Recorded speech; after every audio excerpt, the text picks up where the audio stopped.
જય હિન્દ ખેડૂત મિત્રો, વિડીયોમાં તમે સોનાલિકા DI 35 ટ્રેક્ટર જોઈ રહ્યા છો. તે શૈલેષભાઈને વેચવાનું છે. વિડીયોમાં તમે ટ્રેક્ટરની કન્ડિશન જોઈ શકો છો. Engine powerful company fitting, gear hydraulic complete, tyre 4 નવા 100%, કંપની કલર કન્ડિશન, બેટરી નવી, સેલ્ફ સ્ટાર્ટ.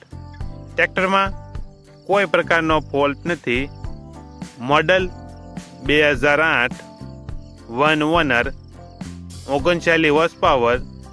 કિંમત 1,65,000. કિંમતમાં ફેરફાર કરી આપશે. આ ટ્રેક્ટર તમને ક્યાં જોવા મળશે તેની વાત કરવામાં આવે તો જિલ્લો અમરેલી અને ગરમલી ગામે જોવા મળશે. ટ્રેક્ટરના માલિકનો નંબર નીચે આપેલો છે. ત્યાંથી તમે વધુ માહિતી માટે માલિકનો કોન્ટેક્ટ કરી શકો છો.